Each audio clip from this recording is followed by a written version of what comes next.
O saneamento básico tem esse nome justamente porque deveria ser um dos direitos fundamentais do cidadão. Mas não é o que acontece por todo o país. Levantamentos feitos por órgãos públicos e por ONGs que trabalham pela melhoria da oferta de água e esgoto mostram que uma parte considerável da população não tem acesso adequado a esses serviços. Praticamente a metade dos brasileiros não tem rede de esgoto em suas casas. Um sistema decente de saneamento pressupõe ações planejadas por parte do poder público e investimentos contínuos. Mas, como se diz, são obras enterradas, que não rendem festas de inauguração, não dão visibilidade aos governantes, daí o pouco interesse nelas.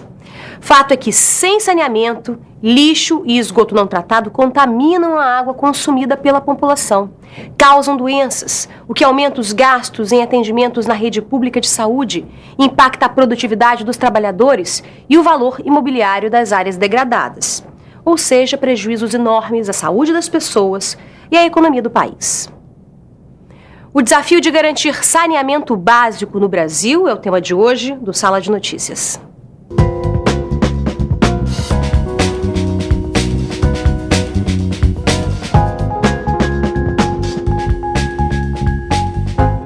Nos últimos anos, aumentou o número de lares brasileiros com energia elétrica, água encanada e telefone. Mas, segundo dados do IBGE, o Instituto Brasileiro de Geografia e Estatística, 51% da população ainda não tem acesso a sistema de esgoto. O problema é sério e exige empenho para ser resolvido. A Associação Brasileira de Infraestrutura e Indústrias de Base fez os cálculos e concluiu que, para que todos os brasileiros tenham acesso a um serviço adequado de saneamento básico, água encanada, coleta de lixo e tratamento de esgoto, seria necessário investir no setor durante 20 anos, 3 vezes mais do que é investido atualmente. É uma imagem que se vê com muita facilidade. As condições em que parte da população continua vivendo revelam que o país ainda tem muito o que mudar. Um estudo feito com dados do IBGE conclui que em alguns setores o Brasil avançou. A luz já chegou para quase todos os brasileiros. Telefone, 3 de cada 4 habitantes já possuem. A água encanada está em mais de 80% das casas. O estudo também mostra que, em termos de saneamento básico, o Brasil ainda está muito atrasado. Mais da metade da população continua sem acesso às redes de esgoto. E quanto menos se investe nesse setor, mais o poder público acaba gastando com saúde. Dona Elisa mora aqui há 2 anos e diz que os filhos não brincam na rua por causa do esgoto. Teve dengue o ano passado, eu tive dengue, eu fui picada, minha filha também, meu cunhado, entendeu? Seu Valdomiro conta que a promessa de canalizar o córrego já dura 13 anos. O senhor pega muita doença aqui por causa desse córrego? Ó, ele já pegou aí, tudo empolado aqui, quando é que tá. Aí não dá para ficar num lugar desse aqui, todo micórmio ali tá cheio de bicho ali, ó. É absolutamente crítico que haja uma atenção aí das autoridades para um investimento adequado na área de saneamento básico, para que a gente possa, de certa forma, e no médio e longo prazo, pelo menos diminuir muito os problemas de saúde evitáveis fruto desse não investimento. O presidente da Associação de Infraestrutura diz que no ritmo em que estão os investimentos na área, vai demorar muito para que todos os brasileiros tenham saneamento básico. Nós teríamos que investir 3 vezes mais para poder, em 20 anos, conseguir atender totalmente a população brasileira de serviços de água, coleta de esgoto e tratamento de esgoto. Anos e anos sem investimentos planejados em saneamento básico, aliado ao crescimento desordenado das cidades. O resultado são redes de esgoto obsoletas, dimensionadas para atender um número menor de habitantes e que não dão conta da realidade atual. Veja o caso do Recife, por exemplo. A rede de esgoto da cidade é praticamente a mesma desde os anos 50 e só cobre 40% da cidade. Esse é o rio Capibaribe, que corta o Recife, visto de um ângulo que quem passa de carro não vê.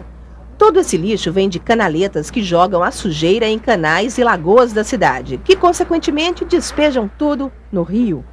Toda a água de esgoto deveria sair dos ralos diretamente para a tubulação da rede de saneamento, por baixo da terra ser levada para as estações de tratamento. Depois de passar por processos físicos e biológicos, aí sim retornaria ao meio ambiente.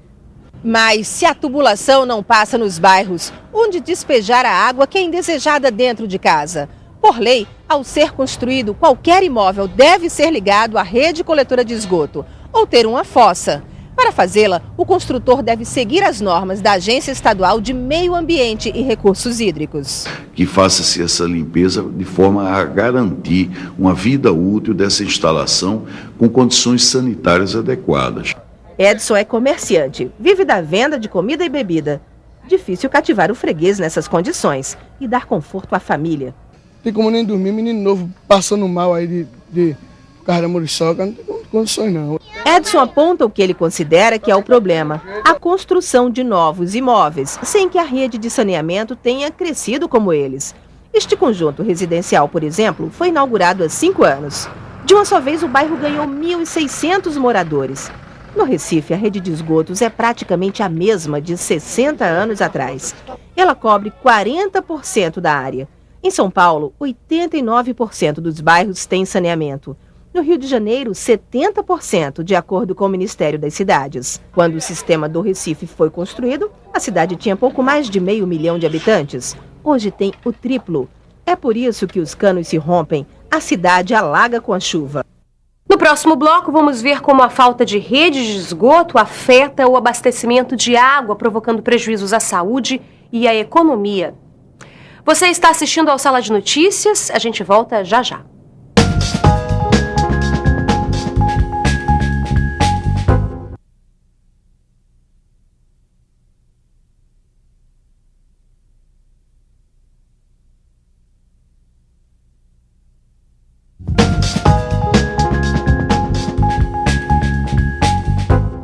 A falta de saneamento básico é um dos motivos da poluição dos rios que abastecem as cidades. Muito esgoto doméstico é jogado nos rios sem tratamento e muito dinheiro é gasto para tornar a água própria para consumo. Ambientalistas e pescadores reclamam da falta de investimentos para recuperar o Rio Paraíba do Sul, responsável pelo abastecimento de água de 2,5 milhões de habitantes só no estado do Rio de Janeiro. A situação entristece aqueles que já pescaram muito no Paraíba. Seu Sérgio conta que hoje é difícil encontrar peixes aqui. Inclusive, eu peguei um piau aqui no Sérgio que ele estava todo azul por dentro, tá? Isso aí é devido ao esgoto doméstico. O Paraíba do Sul abastece 2,5 milhões de pessoas só no estado do Rio.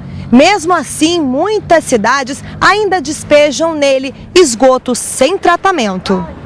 Ao longo dos anos, milhares de casas foram construídas nas margens. Resultado, 1 bilhão de litros de esgoto doméstico todos os dias no Paraíba do Sul. Com o rio mais sujo, o tratamento da água ficou ainda mais caro. Nos últimos anos, a demanda de produtos químicos aumentou. Em termos percentual, nos últimos 10 anos, aumentou mais ou menos em 40% a 50%. A maioria dos periféricos, dos afluentes do Rio Paraíba do Sul, estão contaminados. Então, há que se começar, e a gente não percebe aí, de imediato, uma providência mais efetiva para que esse quadro se reverta. Só 1/3 da população tem esgoto tratado, certo? Os outros 2/3 está sendo jogado nos rios sem nenhum tratamento. Tem os casos das fossas sépticas, que tem muita cidade, principalmente na nossa orla marítima, todas as cidades têm fossa, as casas têm fossa séptica, mas fossa séptica também não é uma solução eterna. Quer dizer, se a gente constrói uma casa, põe uma fossa, ela tem que ter manutenção. Não é achar que fez aquilo e está lá para o resto da vida. Tem que manter. E normalmente não há essa manutenção e o operador público não faz também esse tipo de serviço porque aquela intervenção ou aquele investimento foi feito pelo privado, né, pelo proprietário da residência. Então a fossa ela não funciona sem tratamento, sem manutenção e não funciona de jeito nenhum em cidades, onde há grande adensamento. Quanto mais rios contaminados, maior o risco para o abastecimento de água. E quanto mais suja a água, mais complexo, caro e demorado é o processo de purificação. Em 15 anos, o percentual de casas ligadas à rede de água no estado do Rio aumentou.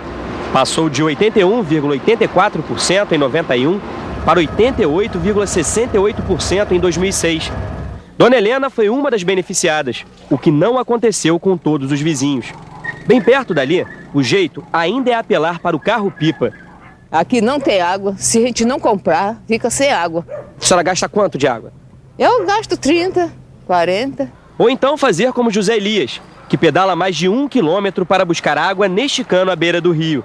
Essa água é para beber, para cozinhar, tomar banho. O senhor tem que ir lá quantas vezes por semana?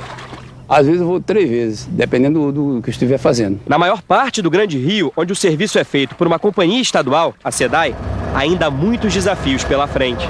A poluição também prejudica o acesso da população à água. Este é um dos afluentes do rio que abastece a região metropolitana. E olha só, aquela coloração escura ali que a gente vê é, segundo ambientalistas, do esgoto aqui da vizinhança, que é despejado sem nenhum cuidado. Quanto mais suja a água, mais demorado e caro é o processo de limpeza. E mais difícil se torna a distribuição. Isso é fezes pura, é esgoto puro jogado no rio, né?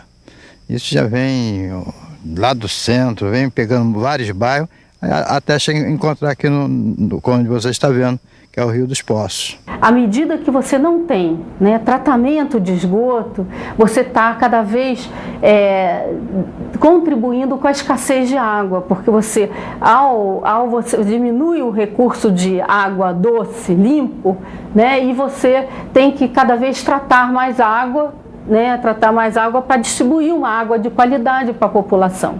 Logo, o desafio dos prefeitos, junto com as empresas de saneamento, é duplo: ampliar a rede de água e também a de esgoto.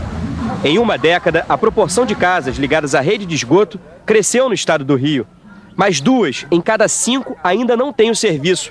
E apenas 25% do que é coletado recebem tratamento. A sujeira vai parar no meio da rua mesmo, nos quintais, na porta dos moradores. A gente acorda de manhã, mau cheiro. Dorme, mau cheiro. As crianças vão para a escola, almoça, janta, mau cheiro. Valas negras que preocupam Dona Dagmar. Os netos já perderam vários dias de aula por causa de doenças que, de acordo com os médicos, são típicas da falta de saneamento. Não tem esgoto, não tem nada, não tem água, não tem nada. E a sujeira vai para onde? Vai para dentro de casa, no quintal, invade a casa. Sem um sistema oficial, as ligações clandestinas de esgoto se multiplicam. E chegam também as galerias das prefeituras, que deveriam receber apenas a água da chuva. E aí, em dias de temporal, a poluição transborda nas ruas e invade lagoas e praias. Isso tem que ser combatido por várias razões. Primeiro, por razões econômicas. Os canos de águas pluviais não estão preparados para receber esgoto. E eles se corroem, se deterioram aceleradamente com a ação química dos esgotos. Segundo, que gera odores. E quando há chuvas fortes, eles geram doenças, porque essas águas alcançam as pessoas. O contato com a água contaminada por esgoto e lixo é responsável por uma série de doenças, o que tem um impacto importante na saúde pública. Um estudo da Fundação Getúlio Vargas, realizado com base em dados do Sistema Único de Saúde, concluiu que se o acesso ao saneamento básico fosse universalizado no Brasil, seria possível reduzir em 25% o número de internações e em 65% o número de mortes decorrentes de problemas causados pelo contato com a água contaminada. A reportagem que nós vamos assistir agora mostra o resultado da falta de saneamento adequado em uma região vítima do crescimento desordenado no estado do Amazonas. Parece uma lixeira, mas é um rio urbano. Sem moradia, quem vem do interior tenta reproduzir na cidade a vida ribeirinha. 22 mil palafitas formam favelas sobre os igarapés, pequenos cursos d'água que cortam Manaus. Não há esgoto. Com a cheia, a sujeira invade as casas. Isso não somos nós que colocamos, né? Isso vem lá de cima. Quando dá uma chuva, o vento traz tudo. Daqui sai a água para lavar louças, roupa e até tomar banho. Entra sujeira no cano, entra rato, inclusive barata, tudo quanto é inseto vem na água. As crianças brincam na sujeira. Agora eu tomei um pouco. Eu fui querer dar-lhe mortal, pum, de boca na água. De casa em casa, agentes de saúde distribuem hipocloreto de sódio para limpar a água de beber. Mata mais o micróbio da água, né? Mata e evita um pouco a hepatite, né? A hepatite que nós estamos dando isso aí para evitar mais as doenças. A hepatite é transmitida pelo problema da água. Mais de 5 mil pessoas já foram vacinadas. A preocupação agora é com a leptospirose, transmitida por ratos, e contra a qual não existe vacinação. Por isso,